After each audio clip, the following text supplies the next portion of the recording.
Hello अस्सलाम वालेकुम। कैसे हैं आप लोग? उम्मीद करते हैं अच्छे होंगे। तो आज हम फिर से एक बार आपके सामने डेरिवेटिव्स का एक और पार्ट लेके आए हैं। आप सभी को पता होगा, अगर आप हमारे वीडियो को कंटिन्यू देख रहे हैं तो आप सभी को पता होगा कि हम डेरिवेटिव्स का क्या कर रहे हैं, सीरीज कर रहे हैं। इससे पहले 4 पार्ट हमने अपलोड कर रखा है और आज देखने वाले हैं पार्ट 5। इससे पहले जितना भी पार्ट अपलोड हुआ है उस सभी पार्टों में हमने डेरिवेटिव्स का रूल और फॉर्मूला को देखा है बहुत अच्छे तरीके से, एकदम सिंपल तरीके से।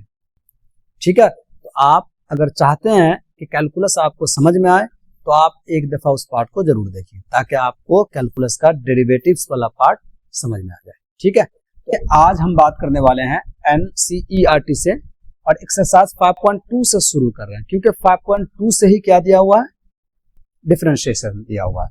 और बात हो रही है क्लास 12 की। किसकी बात हो रही है? क्लास 12। सही है।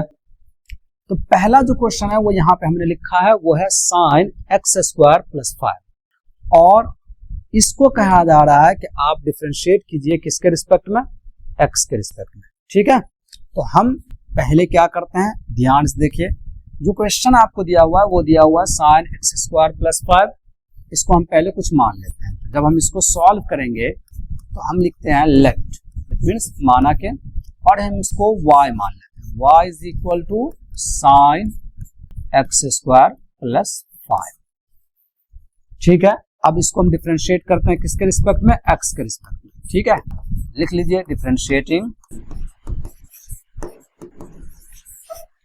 With respect to x we gate.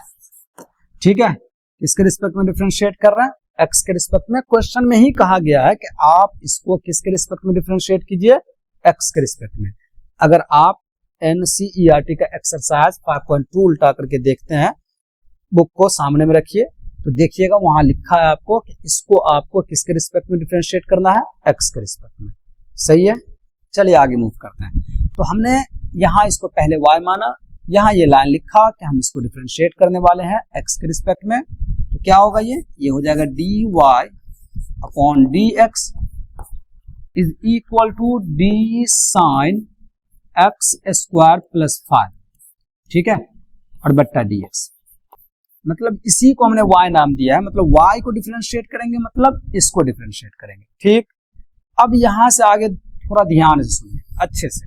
देखिए, हमको ना फॉर्मूला साइन का याद रहना चाहिए, और सिर्फ फॉर्मूला याद ही नहीं रहना चाहिए, उस फॉर्मूला को याद करते हुए हमको ये भी समझना चाहिए कि हम इसका यूज कैसे करेंगे। तो चलिए एक दफा फिर से हम आपको यहाँ पे फॉर्मूला लिख देते हैं। जो फॉर्मूला होता है वो होता है d sin x/dx और ये होता है cos x। ठीक है, इसमें एक ही चीज कंपलसरी है, वो है इसका एंगल। ट्रिग्नोमेट्रिक फंक्शन अपने एंगल के रिस्पेक्ट में क्या होता है, चेंज होता है। यहाँ आप देखिएगा तो x है इसका एंगल, और यहाँ पे क्या है, x² + 5। मतलब इस फॉर्मूला में जिस पोजीशन पे x है, इस क्वेश्चन में उस पोजीशन पे x² + 5 है। कोई बात नहीं है, ध्यान से देखिए। आप इसको लिखिए d sin x² + 5 और अपॉन में सिर्फ आपको यहाँ लिखना पड़ेगा x² + 5। क्यों लिखना पड़ेगा, क्योंकि ट्रिग्नोमेट्रिक फंक्शन अपने एंगल के रिस्पेक्ट में ही चेंज होगा।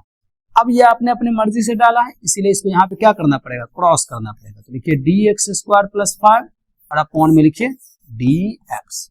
ठीक है, आया बात समझ में? एक दफा हम आपको फिर समझाते हैं। यहां हमने ये क्यों लिखा, ये इसलिए लिखा कि साइन का एंगल यहाँ पे है x² + 5 और ये अपने एंगल में ही चेंज होगा, क्योंकि फॉर्मूला में साफ लिखा हुआ d sin x/dx।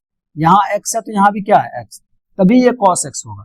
तो इस क्वेश्चन में अगर आप ध्यान से देखिएगा तो x को कौन रिप्लेस किया हुआ है, x² + 5, इसीलिए हमने यहाँ डाला x² + 5।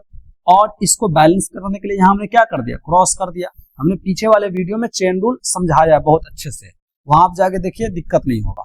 तो चलिए, साइन अब आपका क्या बनने वाला है, कॉस बनने वाला, और x यहाँ पे क्या है, x² + 5। इसका तो हो गया। अब इसको क्या कीजिए, अलग अलग डिफरेंशिएट कर दीजिए।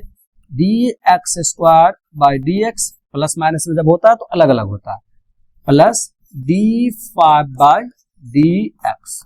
सही है, ये आपका डिफरेंशिएट हो चुका है, इसीलिए इसको कुछ करने की जरूरत नहीं है। इसको आप सिंपल ऐसे लिखिए cos x स्क्वायर प्लस 5, और यहाँ आप बताइए ये पावर फंक्शन है तो 2 कहाँ आएगा पीछे, और ये x लिखाएगा, 2 में से 1 जाएगा, 1 आएगा। 1 लिखने की जरूरत नहीं है, लेकिन आपको पहला क्वेश्चन बता रहे हैं, इसीलिए हम बिल्कुल एकदम कुछ भी मिस नहीं कर रहे हैं, एकदम बच्चे की तरह समझा रहे हैं।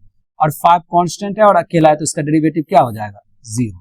तो फाइनली हमको क्या मिला, फाइनली इस ब्रैकेट में आप पहले सोचे तो इसमें मिला 2x का पावर 1, 2x का पावर 1 यानी कि 2x ही मिला, और इसमें क्या ऐड हो रहा है, 0। तो फाइनली आपको क्या मिलेगा, 2x ही ना मिलेगा। तो इस 2x को आप पहले लिख लीजिए, ठीक है। क्यों कि अगर आप इस 2x को यहाँ पे लिखिएगा तो ऐसा लगेगा कि वो 2x भी इस cos का क्या है, एंगल है, तो इसीलिए इस 2x को आप पहले लिख लीजिए 2x, और फाइनली ये हो गया cos x स्क्वायर प्लस 5। ये क्या हो गया, पहले क्वेश्चन का आंसर। उम्मीद है आपको समझ में आया होगा, ठीक है।